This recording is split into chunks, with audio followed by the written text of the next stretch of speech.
Ada salah satu pejabat rektorat kemudian bertanya apakah mungkin untuk di take down postingan tersebut karena sudah ramai dan lain sebagainya. Saya sampaikan tidak mungkin karena ini berkaitan dengan integritas kita dan kita juga punya dasar untuk mempublikasikan itu.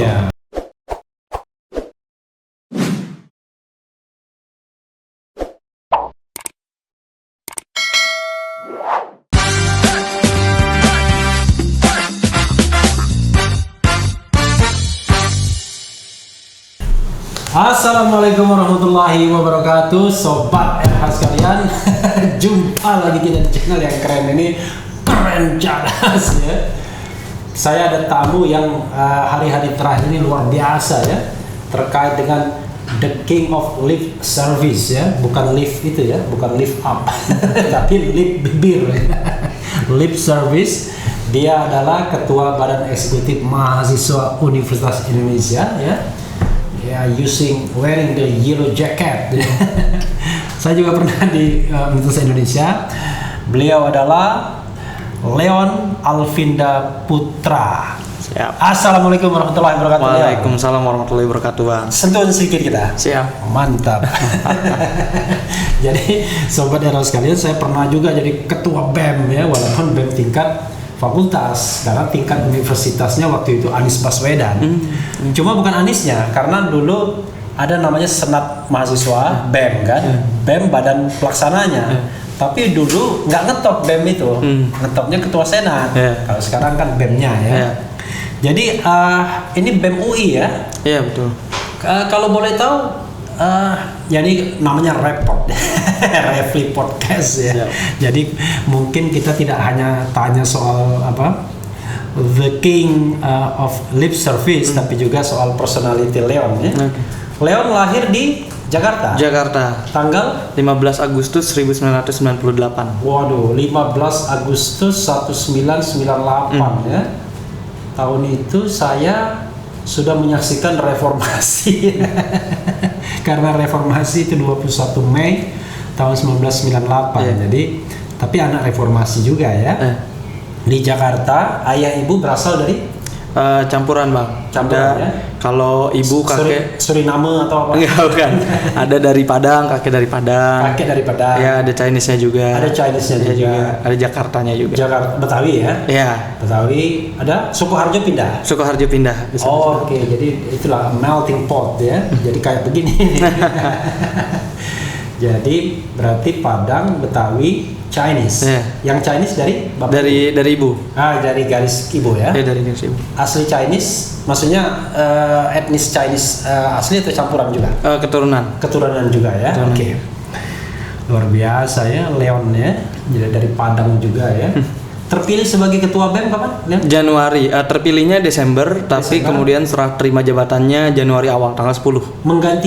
Menggantikan Fajar Adi Nugroho. Fajar Adi Nugroho? Iya. Kayak namanya terkenal sekali ya, Fajar Adi Nugroho, kayak penghargaan apa gitu. Adi Nugroho ya. Oke, berarti baru dilantik pada Januari. Oke, Januari 2021. Masa jabatannya berapa lama? 1 tahun ya. 1 tahun saja? 1 tahun saja. Oh iya ya, mahasiswa. Iya betul. Kalau 2 tahun, 3 tahun dia nggak lulus kuliah ya. Berarti nanti per Desember selesai? Iya, per Desember selesai. Oke. Agenda reformasinya belum selesai itu. Jadi anak ke berapa, Leon? Anak pertama. Dari? 3 bersaudara. Anak pertama dari 3 bersaudara. Ya, betul. Jangan-jangan orang tuanya masih sangat muda. Berapa tahun usia? 48. Innalillahi. Allahu Akbar, bukan innalillahi ya. Karena rupanya dibandingkan orang tuanya pun masih setuan saya ya. Gitu. Kalau ibu? Ibu 48. Bapak? Ayah saya sudah meninggal. Oke, innalillahi. Sekarang saya sama ayah asuh saya, kakak dari ibu saya. Oke, meninggal tahun? Dari saya kecil. Oke, dari kecil. Iya, dari kecil. Oke. Ayah saya juga sudah meninggal tahun 1996. Kira berapa? 25 tahun yang lalu ya. Tahun 96 ya. Iya. Jadi oke, berarti dari kecil tahun berapa? 90. Wah, saya juga kurang tahu tepatnya. Ya? Iya. Dari kecil duluan saya yatim. Karena saya tahun 96. Dia belum lahir kan. Ya Leon, masuk UI tahun berapa Leon? 2017. 2017 Iya. ya. Kalau normal 2000 berapa selesainya? 2021. Normalnya 2021 4 tahun ya. Iya. Kalau waktu saya jadi mahasiswa UGM, lulus 4 tahun tuh diketawain. Aktivis kalau lulusnya 4 tahun. Jadi kalau bilang mau berapa tahun lulus? 7 tahun pun nggak ada masalah. Makanya dulu tren mahasiswa aktivis itu lulusnya 7 tahun gitu ya. Kalau 4 tahun tuh diketawain karena itu paling cepat. Tapi sekarang kan programnya agak beda ya. Iya, iya. Jadi Anda bisa di DO kalau Iya. kalau ini ya. Betul, Bang. Oke. Jadi 2017 sekarang semester ke berapa? 8. Semester ke-8 berarti tinggal 2021 tahun ini dong. Iya. Nah, kalau di BEM UI, Iya. jadi ketika kita maju jadi ketua BEM UI, kita akan lulus telat.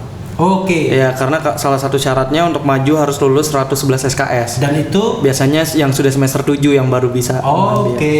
Gitu. Dan itu bagus ya, artinya memang senior kan? Iya, dan udah barangkali 2022 baru lulus ya. iya, paling cepat 2020. Paling cepat berarti bisa mundur 1 semester 2 semester gitu ya. Iya, betul. Sudah ambil skripsi sekarang. Sedang sambil skripsi. Apa skripsinya? Saya teliti tentang inefisiensi harga Ya. antara produk reksadana Exchange Traded Fund (ETF). Ya. Jadi inefisiensi antara harga nilai aktiva bersihnya Ya. dengan harga di bursa efek di pasar sekundernya. Oke. Jadi ETF itu produk reksadana Ya. yang dia diperdagangkan di bursa efek. Gitu. Oke, reksadana ya. Ya, betul. Berarti jurusan apa? Jurusan manajemen. Manajemen. Ya? Manajemen keuangan. Kayak anak saya juga manajemen keuangan ya. Iya. Oke, bukan manajemen pemasaran, ini lebih pada Iya. manajemen keuangan. Konsentrasinya keuangan. Ada jurusannya? Enggak ada ya? Jadi jurusannya manajemen, nanti ada konsentrasi peminatan. Di skripsi. Enggak, jadi ada Di semester. semester 4-5 itu udah mulai ambil matkul-matkul tertentu. Oke. Ada pemasaran, keuangan, operasional, sama sumber daya manusia. Kalau orang tua keluarga di sini semua? Enggak, di Sukoharjo. Oh, tetap Sukoharjo Sukoharjo, ya. Sukoharjo. Jadi orang kan pasti akan ribut ya. Ini ada bilang, wah ini beberapa katakan ya, terkuak jejak digital Ketua BEM UI Leon Alvinda. Iya. Kemudian BEM UI kritik Presiden Jokowi. Ini profil Ketua BEM UI Leon Alvinda. Cek fakta, benarkah Ketua BEM UI Leon Alvinda Putra sudah 8 tahun jadi mahasiswa? Ada juga. Jadi saya ingin memulai dari apa yang Leon rasakan setelah keluarnya The King of Lip Service itu, yang rasakan dan alami dua Iya. hal. Sebenarnya lumayan terkejut juga itu Iya. kemudian sampai luar biasa menghebohkannya. Ya. Jadi kita memang awalnya itu tujuannya kan Sambil minum nggak apa-apa. Oke, siap. Ya. Jadi awalnya saya minum. Iya. Awalnya kita tujuannya untuk mempropagandakan isu-isu. Iya. Jadi di BEM UI itu ada bidang sosial politik. Iya. Di situ ada departemen kajian yang Iya. menulis, kemudian ada departemen aksi dan propaganda yang Ini kayak zaman Nazi Hitler gitu ya, aksi dan propaganda. itu sebenarnya udah dari lama di BEM tuh ada oke, itu. oke. Nah, dari hasil kajian kita nanti Iya. kita akan penyikapan Iya. terhadap isu ini, sikap kita di mana sih gitu. Oke. Dari situ baru kita kawal di aksi dan propaganda. Kita propagandakan supaya publik tahu terkait isu itu. Kemudian kita kawal aksi misalnya atau audiensi, advokasi dan lain sebagainya. Iya. Ini contoh beberapa kajian yang saya bawa yang kita Oke. tulis oleh mahasiswa gitu. Nah, kemudian kita Iya. membuat postingan propaganda yang dikeluarkan oleh Brigade UI. Oke. Ini organ taktis di bawah Departemen Aksi dan Propaganda. Oke. Jadi kemudian isu-isu yang kita buat di postingan itu isu-isu yang memang sudah kita kawal dari lama dan sudah kita kaji. Tapi kita timbulkan lagi diskursus ke publik. Dan memang membuat cukup ramai tadi. Banyak hal yang akhirnya kita alami karena postingan tersebut. Jadi Yang mempost siapa? pertama Brigade UI dulu. Brigade UI itu organ di bawah BEM. Iya, di bawah Departemen Aksi Propaganda. Oke. Kemudian kita repost di akun BEM. Nah, mulai ramai itu setelah kita naikkan di akun BEM. Oh, jadi awalnya di akun Brigade. Brigade. Iya. Oke. Nah, setelah malam minggunya kita upload di akun BEM, minggunya ramai. Sampai kemudian trending topik di Twitter itu. Iya, iya. Nah, itu akhirnya yang pertama muncul kemudian adalah surat panggilan dari Rektorat UI yang manggil Direktur Kemahasiswaan. Tito itu ya. Iya, tanda tangan Direktur Kemahasiswaan. Tito Karnovian tadi kan. Bukan. Itu undangannya jam 3, saya dikirimkannya 14.37. Wah, luar biasa. Jadi cukup mendadak. Jadi cuma 23 menit. 23 menit. Oke. Kemudian saya sempat menyampaikan, apakah tidak bisa diundur besok Pak? Karena pertama terlalu mendadak, kedua ini saya tidak akan datang tepat waktu, tidak bisa. Tapi dari pihak rektorat menyatakan ini penting dan harus segera. Pihak rektorat nggak bilang kalau perintahnya juga mendadak juga enggak ya? Iya, karena penting dan segera tadi katanya. Jadi harus mendadak. Oke. Maka saya sampaikan baik saya akan terlambat, datang tapi terlambat dan hanya perwakilan. Jadi dari diundang 10, 7 dari BEM itu akhirnya datang hanya saya dan wakil ketua. Oke. Kemudian sisanya dari Dewan Perwakilan Mahasiswa. Alasannya 10 itu kenapa? Yang itu, dianggap terlibat. Iya, yang dianggap terlibat. Dan Anda dianggap bertanggung jawab karena ketua. Iya, betul. Kan? Oke. Kemudian kita hadir sekitar jam 4-an. Nah, di situ kita dimintai klarifikasi atau keterangan. Kenapa publikasi dan lain sebagainya? Kita sampaikan dasarnya, kita sampaikan maksudnya, tujuannya dan lain sebagainya. Setelah itu ada salah satu pejabat rektorat kemudian bertanya, apakah mungkin untuk di take down gitu. Postingan tersebut karena sudah ramai dan lain sebagainya. Saya sampaikan tidak mungkin karena ini berkaitan dengan integritas kita dan kita juga punya dasar untuk mempublikasikan itu. Kemudian selanjutnya karena kalau di take down itu malah tambah ramai. Iya, pasti. Saya juga sampaikan itu. Saya yakin akan tambah ramai justru. Dan pasti banyak pihak yang bertanya-tanya. Apalagi kalau misalnya teman-teman tulis postingan ini terpaksa di take down karena ditekan. Tambah ramai. Kemudian kita tolak akhirnya. Kita tolak. Kemudian disampaikan akan dibahas sesuai tata kelola universitas. Jadi simpel itu. Tapi memang yang kemudian membuat cukup heboh adalah ketika yang tidak ikut pertemuan, jadi ada Kepala Biro Humas UI tidak hadir di pertemuan, mengeluarkan rilis ke media. Bahkan saya juga mendapatnya dari media. Bu Amel. Anak saya ambil dong. Kemudian saya bahkan dapatnya dari media juga. Jadi saya nggak tahu itu ada rilis. Kalau menyatakan postingan kami melanggar aturan, kami menghina presiden sebagai simbol negara dan pemanggilan itu sebagai bentuk pembinaan. Dia orang itu? Iya, menyampaikan rilis ke media seperti itu. Pasti nggak ngerti hukum dia itu ya? Nggak ngerti, karena simbol negara itu ya. Presiden simbol negara itu ya. Gitu. Nah, itu yang cukup mengejutkan. Itu yang cukup mengejutkan. Kenapa? Karena di pertemuan itu tidak dibahas. Tidak disinggung bahwa kami melanggar peraturan misalnya, peraturan apa dan lain sebagainya, tapi tiba-tiba rilis ke media seperti itu. Itu yang kemudian terjadi. Selanjutnya terjadi peretasan juga. Dan kapan diretas? Itu dari tanggal 27 dan 28. Ada beberapa orang. 27, 28 ya? Iya, Minggu dan Senin. Pertama mulai dari 2145 itu Instagram Kepala Departemen Aksi dan Propagandanya itu restricted. Jadi tidak bisa digunakan karena banyak yang report dari our community, kata Instagram seperti itu. Dan itu 1 hari tidak bisa digunakan. Dini harinya gantian nomor kontak WhatsApp Kepala Biro Humas BEM UI yang tercantum di bio Instagram itu keluar, tidak bisa login di WhatsApp karena sudah terlogin di perangkat lain. Tulisannya seperti itu. Kepala Biro Humas hadir di sini ya? Wakilnya yang hadir. Wakilnya hadir. Jadi sobat era sekalian, waktu kita take video ini ada beberapa yang hadir, teman Leon ya. 3 orang. Bisa dikenalkan siapa aja? Pertama ada Ginanjar tanpa Kartasasmita tentunya. Tanpa Kartasasmita. Ya, siapa? Koordinator bidang sosial politik BEM UI. Kemudian ada Oktivani Budi. Iya, Kepala Kantor Komunikasi dan Informasi. 2 orang ini yang tercantum di surat juga, surat panggilan. Dan Wakil Biro Humas Filda. Iya. Jadi Oktivani itu perempuan ya? Iya, perempuan. Silakan terus. Nah, kemudian malamnya diretas ke WhatsApp tadi Kepala Biro Humas. Kemudian juga wakil ketua BEM saya paginya itu juga diretas WhatsApp-nya sama keluar dari perangkatnya. Selanjutnya juga ada percobaan masuk ke Telegram Koordinator Bidang Sosial Lingkungan. Siapa wakil ketua BEM tadi? Yogi Sani. Iya, Yogi Sani. Kemudian Naifa Uzla, Korbit Sosial Lingkungan. Dan terakhir saya jam 11 siang tanggal 28-nya WhatsApp itu saya 10 orang semua itu atau di luar 10 ada juga? Ada yang di luar 10. Ada yang di luar 10 juga ya tukang meretasnya ini. Itu karena kita mungkin ada nama di webnya. Jadi kita punya nama di web. Nah, jam terakhir jam 11 saya WhatsApp saya keluar karena login di perangkat lain katanya. Dan Telegram saya juga ada notif ada percobaan masuk dari akun. Gitu. Itu peretasan. Lanjut pasti untuk mencari histori kelemahan-kelemahannya masa lalu apa ini. Bisa jadi, tapi saya kurang tahu juga sebenarnya maksud dan tujuannya seperti apa. Kemudian karena memang peretas itu tidak pernah permisi soalnya. Iya betul. Kemudian lanjut lagi, terbaru ini adalah kemudian serangan-serangan fitnah. Oke. Nah, yang nyatakan saya antek inilah, antek itulah dan lain sebagainya. Oke, misalnya antek siapa? Misalnya antek Cikeas katanya, karena Antek Cikeas. saya pernah nge-posting di Facebook tahun 2013 saya ke Istana Negara dan bertemu Bu Ani. Memang iya.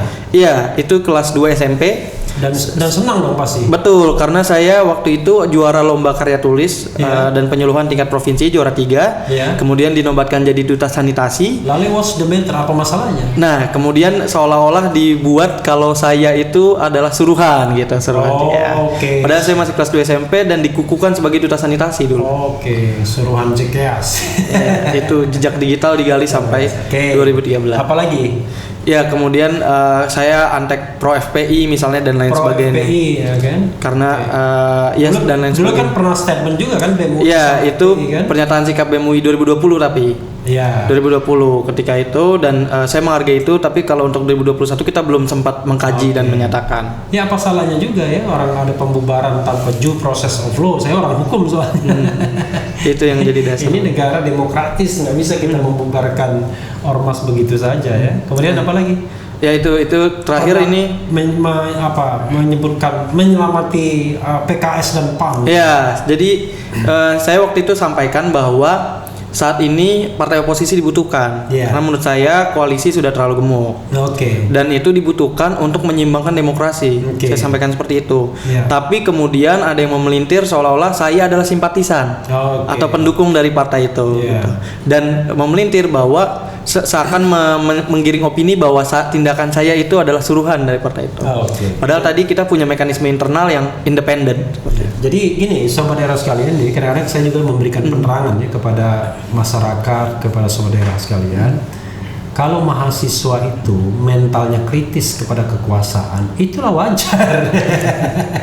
Yang tidak wajar itu kalau mahasiswa itu tiba-tiba dekat dengan kekuasaan dan katakanlah endorse kekuasaan, itu tak wajar. Jadi itulah gunanya mereka sebagai agent of change ya, agen perubahan ya, sebagai moral force, kekuatan moral. That's okay.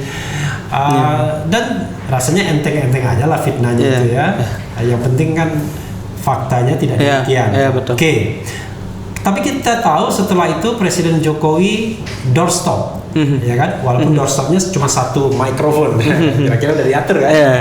Dan nggak apa-apa katanya, kritik dan lain sebagainya. Setelah ada pernyataan Presiden Jokowi itu, bagaimana sikap kampus?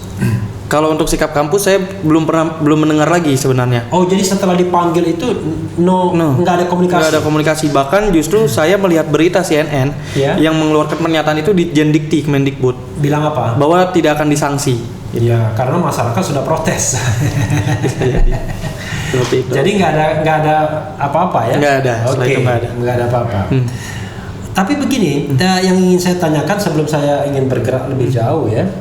Kenapa kemudian pilihannya adalah kalimat the king of lip service? Nah, tentu kan ada latar belakangnya kan, ada asbabun nuzulnya kan. Betul. Kenapa? Ya, jadi sebenarnya ini kita melihat bahwa dari isu-isu yang sudah kita kawal tadi, permasalahan-permasalahan, banyak sebenarnya perkataan-perkataan Pak Presiden, pidato dan lain sebagainya yang seperti memberikan angin segar bagi permasalahan-permasalahan tersebut gitu. Tapi kemudian ternyata realitanya tidak sesuai gitu. Makanya di situ kita ingin mengkritik beliau, kita ingin mengingatkan supaya beliau jangan hanya lip service. Beliau seharusnya memastikan apa yang disampaikan beliau sebagai presiden itu bisa sesuai dengan realitanya. Misalnya pertama terkait lingkungan dulu. Pak Presiden sempat menyampaikan pidato di KTT Climate Adaptation Summit bahwa Indonesia serius untuk kemudian bersama-sama mengatasi perubahan iklim. Tapi perubahan iklim yang itu Paris Agreement, salah satunya NDC yang kemudian maksimal di bawah 1,5 derajat. Tapi nyatanya saat ini menurut prediksi Climate Action Tracker kita itu masih 3-4 derajat. Jauh banget dong. Jauh, dan ditambah lagi banyak kebijakan-kebijakan yang tidak pro lingkungan, misalnya Undang-Undang Minerba. Kemudian Undang-Undang Cipta Kerja. Selanjutnya juga terkait perkuat KPK. Terkait perkuat KPK. Tapi ini udah isu lain ya? Iya, isu lain. Jadi saya suka soal lingkungan itu soalnya. Jadi memang jarang pemimpin yang punya environmental perspektif itu ya. Jadi bagaimana perspektif lingkungan.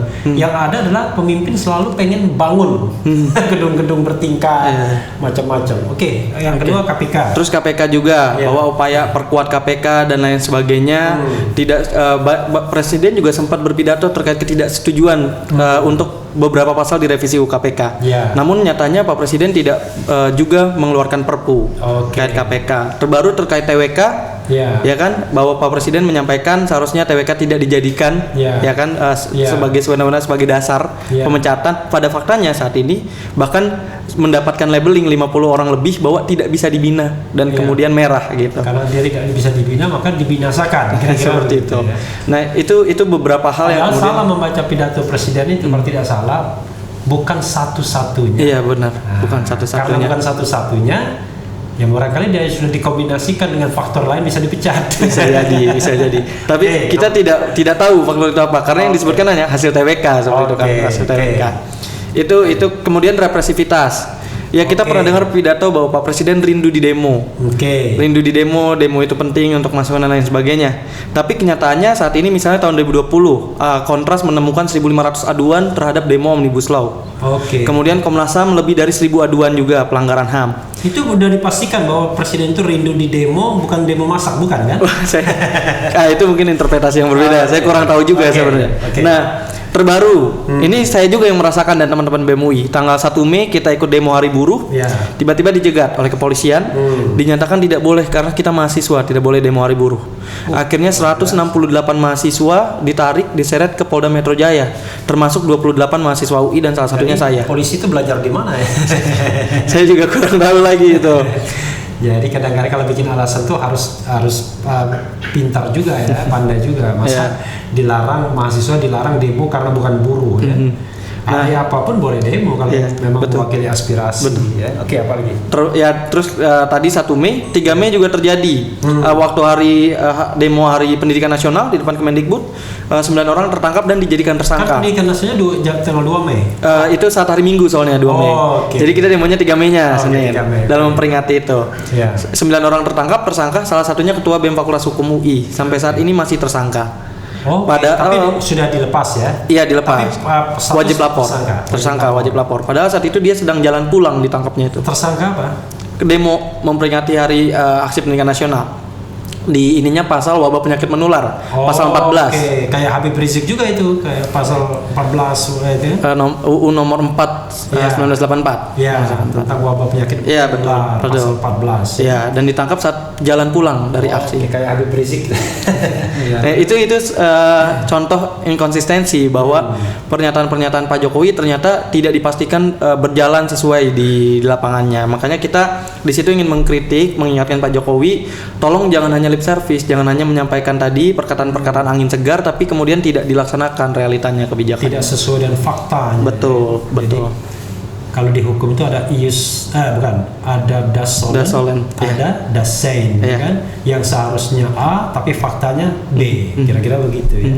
Lalu siapa yang pertama kali keberatan nggak mengatakan the king of lip service itu? Akhirnya siapa yang pertama kali punya ide itu? Sebenarnya kata lip service itu udah disinggung oleh banyak pihak. Dan kemudian kita dari teman-teman brigade dan BEM itu berbrainstorming, kreativitas dan lain sebagainya, pakai apa nih propagandanya. Dan kita pakailah itu King of Lip Service. Gitu. Jadi bersama-sama sebenarnya. Itu hasil musyawarah ya. Betul. Jadi kalau tanggung jawab semua. Betul, tanggung jawab bersama. So far nggak ada gangguan apa-apa, nggak ada intimidasi kecuali tadi perasaan dan sebagainya. Tidak ada misalnya pemanggilan dari tempat lain kecuali dari UI? Belum ada. Setelah itu justru berkembang isu yang sangat seksi mengenai status rektor Universitas Indonesia yang ternyata rangkap jabatan, melanggar statuta. Apa sikap Anda? Karena rektor Anda malah ada yang mengatakan sejauh Tejo harusnya mahasiswa panggil rektor dibalik gitu. Itu sebenarnya dari BEM UI itu Iya. kemudian memang belum mengkaji terlalu lebih jauh, Iya. tapi kami berkoordinasi dengan MWA. Jadi ada Majelis Wali Amanat dan ada unsur mahasiswa di situ. Kalau nggak salah MWA-nya rangkap jabatan juga ya. itu ada unsur mahasiswa di situ. Nah, kami berkoordinasi ke mereka karena itu Di MWA ranahnya itu ada unsur mahasiswa. ada unsur mahasiswa Berapa satu. orang? Satu orang aja. Hebat sekali mahasiswa itu ya. Itu dipilih juga kok sama mahasiswa. Oh, oke, dipilih, oke. Nah, di situ kita berkoordinasi karena itu ranahnya MWA dan saat ini dia sedang mendalami juga terkait itu. Gitu. Kalau di negara yang mengutamakan etika itu sudah mundur biasanya ya kan kayak gitu-gitu karena secara sengaja ya. Karena diangkat sebagai wakil komisaris dalam kondisi sebagai rektor kan. Nah, jadi rektor 2019, wakil komisaris utama 2020 ya. Tapi terlepas apakah itu melanggar peraturan atau tidak, kan kalau di hukum itu karena saya dalam hukum kan sebenarnya kan kita melihat dua hal. Satu, pelanggaran terhadap aturan, orang mengatakannya melanggar hukum.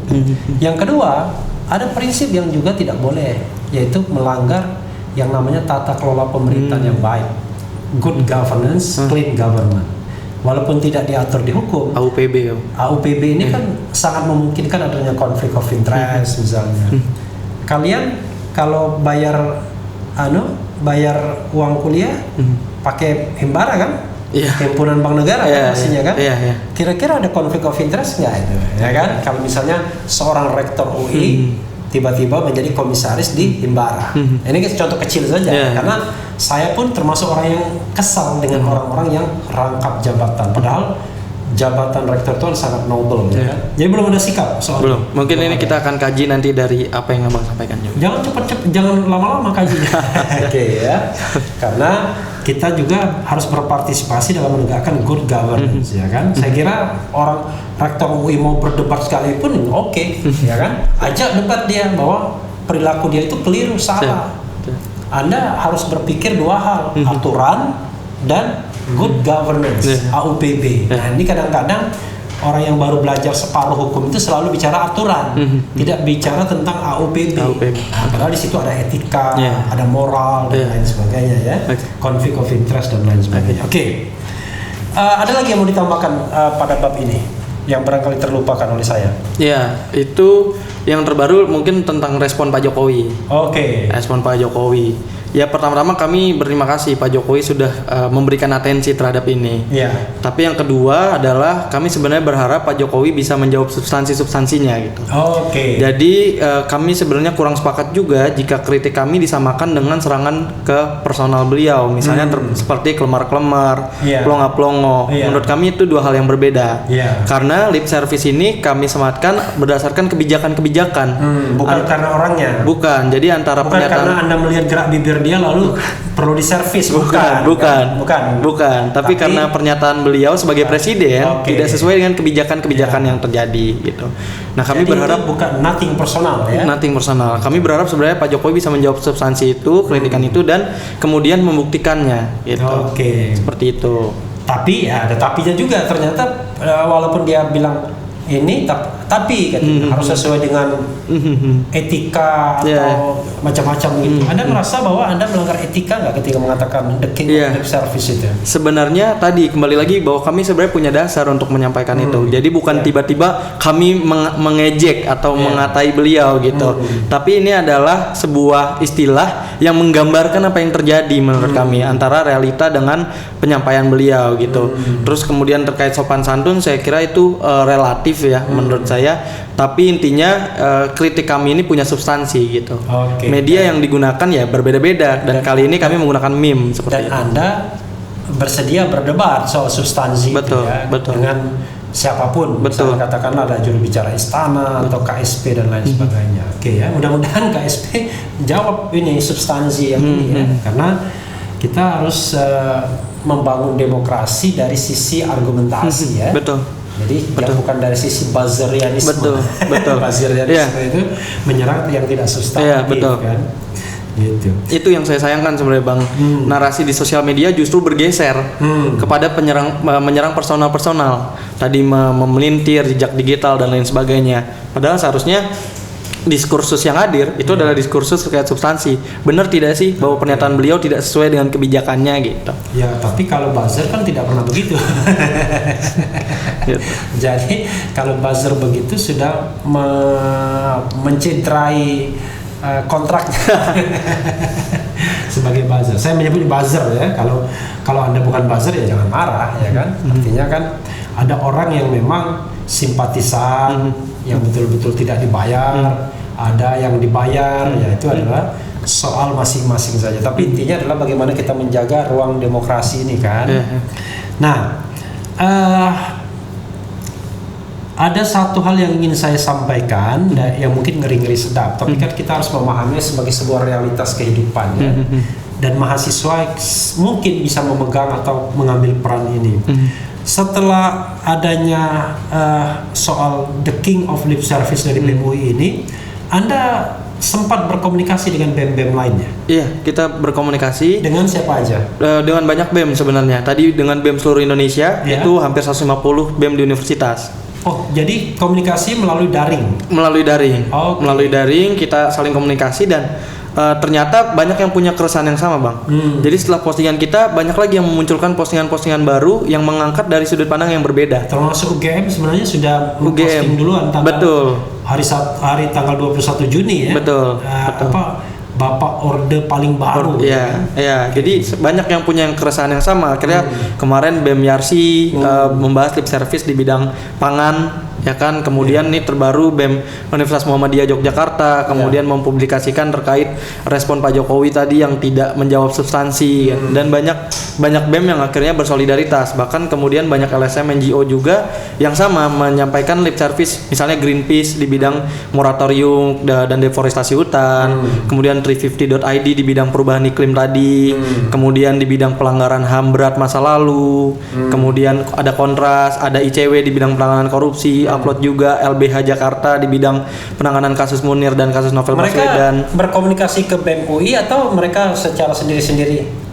Itu hadir secara organik sebenarnya, Bang. Jadi kemudian setelah BEM UI memposting, banyak yang berinisiatif untuk kemudian sama-sama mencari lip service lainnya gitu.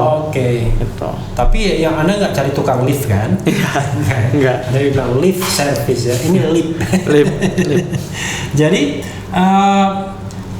selain BEM ada juga organisasi seperti NGO yang datang ke BEM ya. Mereka datang secara fisik atau cuma sekedar daring saja?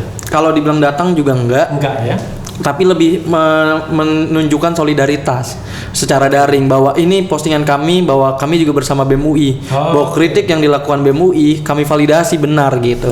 Kira-kira seperti itu. Itu NGO ya, salah satu. NGO BEM juga tadi. Tokoh-tokoh juga banyak yang mendukung bahwa kritik itu adalah hal yang wajar. Misalnya Prof. Azumardi Azra mencuit di Twitternya juga, kemudian Bu Alisa Wahid juga mencuit bahwa kritik adalah hal yang biasa dilakukan oleh mahasiswa dan kemudian mengkritik justru pemanggilan rektorat dan lain sebagainya. Dosen-dosen juga banyak yang menyampaikan dukungannya. Fajrul Rahman tidak mendukung. Fajrul Rahman hanya nge-tweet satu aja itu dia. Bahwa segala kegiatan kemahasiswaan UI termasuk BEM UI berada di tanggung jawab pimpinan UI. Oke ya, lumayan lah, masih ada juga nge-tweetnya ya. Gitu ya. Selamat Mas Fajrul ya. Ini teman saya juga Mas Fajrul ya. Perkara kemudian sekarang berbeda pendapat, berbeda posisi kan tidak mengharuskan kita apakah berjarak seperti itu ya. Oke. Saya tiba-tiba kan mendengar macam-macam lah di media sosial ini, bahkan di Refli Harun Channel ini saya angkat juga. Sepertinya bakal turun bersama ya. BEM SI itu ada keputusan seperti itu. Ya, jadi memang saat ini sebenarnya kita masih melihat situasi juga, terutama karena kasus COVID yang naik. Tapi kita sudah konsolidasi bahwa ini kita jaga momentum. Tadi kita sama-sama naikkan keresahan kita, kritik kita terhadap kebijakan-kebijakan. Makanya tadi teman-teman BEM lain banyak juga yang memposting seperti itu. Dan kemudian ada aksi juga saat ini di Kalimantan Selatan tadi terbaru untuk Save KPK. Jadi kita sama-sama jaga momentum sebenarnya. Yang terus juga ada Pekan Melawan kan minggu ini, itu contohnya aliansi melakukan aksi laser ke gedung KPK. Oke. Salah satunya yang ditembakkan adalah tadi The King of Lip Service. Oh, ada juga ya? Aksi laser di gedung KPK. Kami sudah mual gitu. Iya, itu. Oke. Itu juga dilakukan. Itu ada mahasiswanya juga atau beda? Ada mahasiswanya juga, memang gabungan. Dan diinisiasi oleh Greenpeace dan Bersihkan Indonesia kalau itu. Oke. Ingat menarik ya, menjaga momentum. Maksudnya momentum apa yang Anda ingin jaga? Tadi momentum bahwa diskursus kita tingkatkan terkait kritik-kritik tadi. Jadi jangan sampai ini surut dan kemudian kita lupakan begitu saja. Saya ini agak bodoh sedikit. Tujuannya apa? Tadi tujuannya untuk kita sama-sama pengawalan isu. Mengingatkan bahwa isu ini harus segera diatasi gitu. Isu ini isu yang urgensi. Bekerja memenuhi janjinya. Seperti itu gitu. Jadi kita sama-sama ingatkan ganti-gantian. Ya, kita juga rindu kan korupsi di negeri ini berakhir kan? Betul. Masa korupsi melulu ya kan? Indeks persepsi korupsi kita dari 40 turun ke 37 ya. Betul. Justru itu penurunan yang luar biasa gitu ya, karena selama era reformasi rasanya tidak pernah turun kecuali sekali gitu ya. Tapi saya terpaksa harus tanya lagi ya, ini ngeri-ngeri sedap ya, sebagai orang hukum tata negara dan juga pengamat politik ya, kan saya mengamati diskursus yang berkembang. Dan saya tidak tahu bagaimana posisi BEM UI atau mahasiswa. Kalau misalnya terkait masa jabatan presiden, itu kan ada 3 aspirasi yang berkembang. Satu, kalau bisa diperpanjang. Misalnya Arief Puyono mengatakan karena ini kondisi COVID, diperpanjang sampai 2027. Tapi selain diperpanjang itu, boleh ikut lagi dalam Pilpres 2024, bisa 3 periode seperti senior Anda juga, Kodari kan? Kodari kan dari psikologi UI juga. Yang umum 2024 kalender resmi ketatanegaraan itu umum. Tapi ada juga yang mau menghidupkan klausul pasal 7A Undang-Undang Dasar 45 seperti yang disampaikan Adi Masardi. Makanya dia bikin SJS, Seknas Jokowi Sudahlah. Jadi ya cerita tentang impeachment. Nah, saya sebagai orang hukum tata negara hanya ingin memastikan bahwa semuanya itu konstitusional sepanjang dalam koridor konstitusi. Karena ada semua dasar hukumnya. 3 periode ada dasar hukumnya, yaitu perubahan konstitusi, walaupun relatif lebih sulit karena pasal 7 kan mengunci. 2024 ada pasalnya, pemilihan presiden dan pemilu lainnya 1 kali dalam 5 tahun. Pemberhentian presiden ada dasar hukumnya pasal 7A, salah satunya incapacity, tidak lagi mampu dan lain sebagainya. Ngeri-ngeri sedap pertanyaannya, BEM UI di mana posisinya? Ini benar-benar ngeri-ngeri sedap. Tapi kita masih belum mengkaji. Belum mengkaji. Artinya ya saat ini sikap kita lebih ke sesuai dengan aturan yang ada. 2 periode 2024. Artinya tidak akan dukung perpanjangan pasti. Ya, kita sesuai amanat reformasi. Kita sesuai amanat reformasi. 2 periode ya. Itu kita baru bisa menjawab terkait itu karena belum mengkaji sejauh yang lain, kita belum kaji. Pasti nolak yang 3 periode dan perpanjangan. Tapi untuk 2 ini belum dikaji. Belum kita kaji. Karena Anda kan ketua BEM, tidak boleh kasih perspektif pribadi. Betul. Jadi harus ada ininya dulu nih kayak gini nih. Tapi buat sobat saya Muhammad Kodari dan juga Arief Puyono, BEM UI tidak mendukung usulan Anda. Jadi one thing for sure gitu ya. Tapi kalau Anda jujur ya, kalau kita lihat kritik terhadap pemerintahan dari masa ke masa, kan biasa aja sebenarnya. Ketika SBY berkuasa selama 10 tahun, mahasiswa turun ke jalan juga. Pengen juga dia diberhentikan, di-impeach, ya kan? Saya berkali-kali melihat atau bahkan menulis sendiri tentang pemakzulan itu ya. Maksud saya, hal biasa saja sebenarnya ya. Lalu yang luar biasanya dari pemerintahan Presiden Jokowi apa menurut Anda? Sehingga Anda merasa bahwa beda dong dengan presiden-presiden sebelumnya. Dalam hal kritik. Sebenarnya yang kami lihat yang terjadi akhir-akhir ini, yang pertama di sosial media. Ini cukup bahaya jika hal-hal seperti ini dibiarkan. Jadi ketika ada yang kritik langsung labeling. ini A, ini B, ini C Oke. gitu. Kemudian Pasti tadi ini dikatain kadrun. iya, Pastilah. ini kadrun, ini antek A, antek B, antek C. Antek FPI, Iya. antek HTI. Iya, antek-antek seperti itu. Sekarang kan paling gampang tuh. Kalau kita kritis pada pemerintahan, kadrun, antek HTI, antek FPI kan Iya, kira-kira iya. gitu. Itu pertama, itu berbahaya menurut saya tadi, justru menyerang personal dan menggeser substansi kritik itu sendiri. Kemudian membuat bangsa tidak cerdas. betul. Ya? Oke. Jadi diskursusnya tidak hidup karena justru digeser terus gitu. Kemudian yang kedua terkait dengan kebebasan berekspresi di kampus. Ini Iya. juga berbahaya. Banyak kasus yang kemudian terjadi drop out, scourging misalnya teman-teman di Inaba yang aksi terkait UKT 20 orang. Kemudian terbaru terakhir yang kami juga ikut advokasi dari Unilak Lancang Kuning yang di DO karena kemudian memprotes rektornya. Lancang Kuning itu Riau sana? Riau Oke. yang kita juga ikut advokasi akhirnya yang di DO karena memprotes rektornya terkait penebangan pohon ilegal dan penjualan skripsi misalnya. Dan banyak lagi kasus-kasus yang sebenarnya kita bisa sebutkan. Universitas Hairun Ternate juga ada 4 orang di DO. Kemudian Universitas Nasional juga ada yang di DO karena aksi terkait UKT waktu itu di masingnya. UKT itu? Uang kuliah tunggal, bayar uang kuliah. kuliah tunggal. Iya, itu. Iya, UKT. Ini Maksudnya uang kuliah tunggal itu disamakan.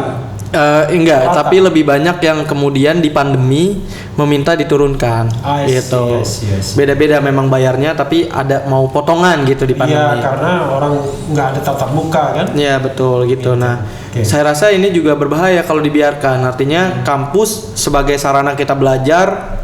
Kalau Belajar. belajar, anda berapa bayarnya satu semester sekarang? Saya 2,4 juta saya. 2,4 juta ya satu Iya. semester ya. Betul. Saya waktu kuliah itu sobat dirasakan 120.000. Berarti 2 kali lipat ya. Iya, kalau kita hitung berapa tahun dulu itu.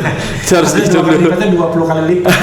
Harus Kan dihitung. saya 120 ini 2,4. Oke. Oke. Oke ya.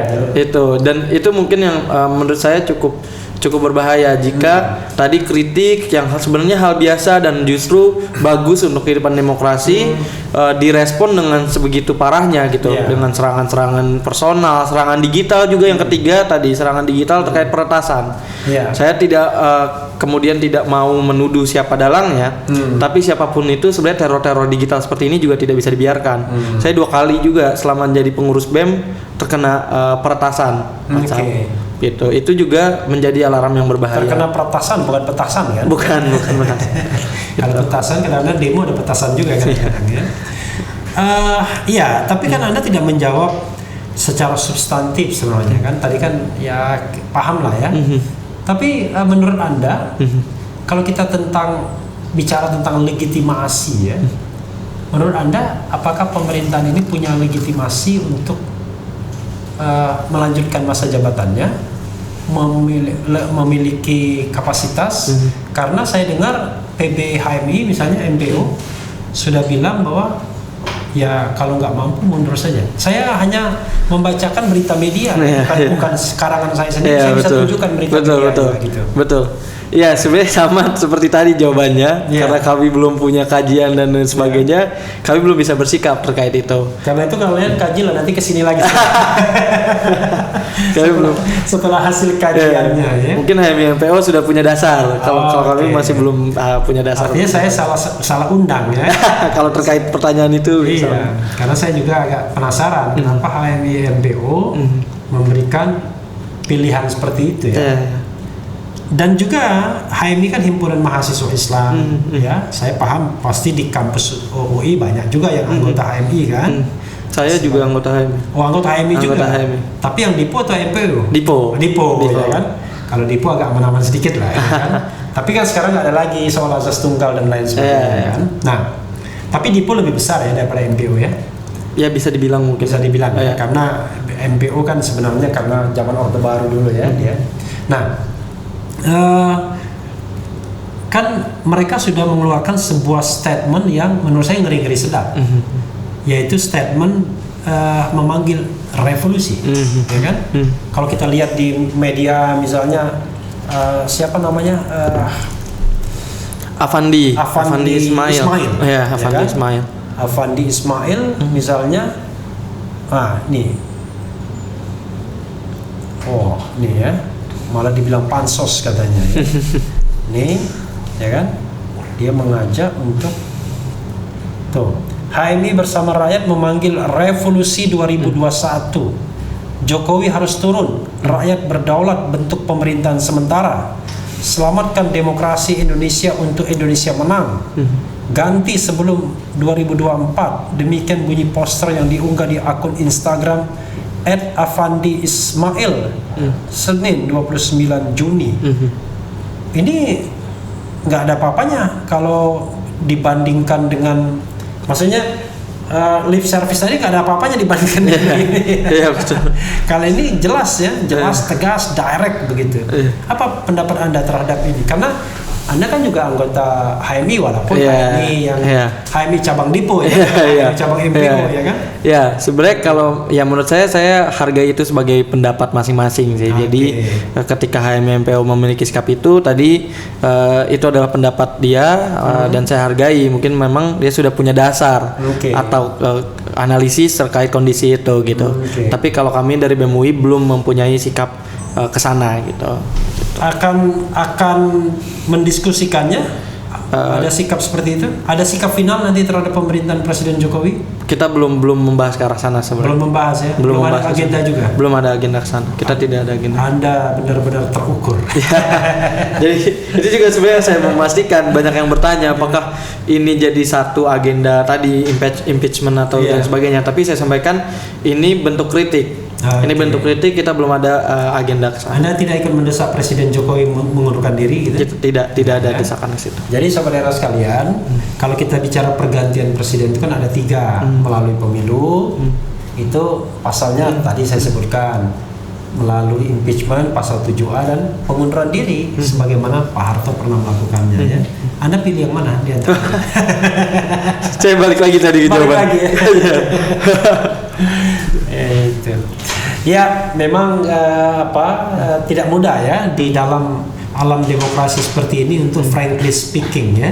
Mungkin kalau di negara demokratis kita bisa mengatakan saya tidak setuju dengan Presiden A, saya tidak setuju dengan Perdana Menteri B, karena itu saya berharap mengatakan mundur saja misalnya ya kan. Padahal kan biasa tiap hari kita bilang mundur rektor UI, ya, mundur siapa? Tapi untuk jabatan tertinggi sepertinya kita masih ragu-ragu untuk mengatakan, untuk bersikap ya. Gitu. Padahal saya mengatakan ya sah saja. Tapi jangan tanyakan ke saya apa sikap saya, karena saya mau wawancara Anda. Jadi sebenarnya kalau saya, kenapa saya tidak bisa mengatakan itu tadi, bahwa apa yang saya sampaikan akan mewakili lembaga dan saat ini kami belum bisa mempertanggungjawabkan itu, belum bisa mengkaji itu. Kalau apa yang saya sampaikan kan hanya mewakili Refli Harun saja, ya kan? Dampak dan impactnya nggak ada, ya kan? Hanya sekadar pandangan hukum saja, ya kan? Ada lagi yang ingin Leon sampaikan? Ya, sejauh ini sebenarnya itu saja. Tadi saya ingin sebenarnya juga mengajak semua orang masyarakat Indonesia untuk menyadari bahwa sebenarnya kritik itu tadi hal yang biasa kok. Hal yang biasa dan justru harusnya mendapat atensi dari pemerintahan. Bahwa kritik itu tadi itu bisa dengan kritik kita mengetahui sebenarnya apa sih kegelisahan atau keresahan masyarakat. Gitu. Misalnya kritik BEM UI, oh berarti BEM UI punya keresahan loh terhadap ini. Kemudian ada kritik dari BEM Univ lain, oh BEM Univ lain punya itu, dan itu harusnya menjadi diskursus yang substansial dan juga diperhatikan oleh pemerintah sebagai satu saran untuk kemudian perbaikan ke depannya. Ya tapi masalahnya kalau misalnya kesimpulannya minta Jokowi mundur dan pakai demo besar-besarnya kan masalah juga bagi pemerintah pastinya kan? Bisa jadi. Oke. Bisa jadi. Tidak mudah dijawab. Kita tadi balik lagi belum punya kita tidak dijawab memang karena politik itu the art of possibilities ya, seni kemungkinan. Leon, boleh tahu namanya Leon itu apa artinya? Leon itu pasti dari Leo ya? Sebenarnya enggak. Jadi saya diceritakan ibu saya, katanya dari buku nama. Kayak Leon itu artinya pemberani.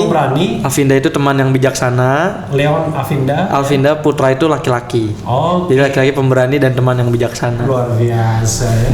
Dan saya kira kalau lelaki ini tidak berani, ya tidak mungkin lah menjadi ketua BEM UI yang ngeri-ngeri sedap. Ada the final statement dari Leon? Ya sebenarnya tadi final statementnya kita berharap dari The King of Lip Service substansinya bisa didapatkan oleh pemerintah. dan kemudian dibuktikan atau dijawab dengan pembuktian bahwa tadi pernyataan-pernyataan Pak Jokowi yang sudah pernah dilontarkan benar-benar disesuaikan dengan kebijakannya gitu. Kita berharap kedepannya seperti itu. Artinya jangan indah di bibir saja ya, tapi juga indah di rupa. Jangan hanya indah di bibir, tapi indah di kenyataan. Ya, kira-kira seperti itu. Ya, Leon, terima kasih banyak ya. Siap, terima kasih juga, Bang. Manusia yang berani, laki-laki pemberani yang tapi teman yang baik ya. Mudah-mudahan selalu begitu ya. Amin, amin. Amin ya rabbal alamin. Ya, sahabat sekalian, itu tadi report kita ya, review podcast dengan Leon Alvinda Putra ya. Putra itu laki-laki, Alvinda itu teman yang baik, Leon itu pemberani ya. Jadi dia pemberani tapi teman yang baik. Yang penting tetap di channel ini, karena di channel ini Anda akan dirayu, ditipu, dibaperin, dicecar, diuber pula di jalan khusus. Karena channel ini adalah channel yang mengancam, memeras dan membenci. Itu ada singkatan semua. Oh gitu. Siap. Jangan lupa subscribe, like, comment, and share. Siap, thank you, Bang.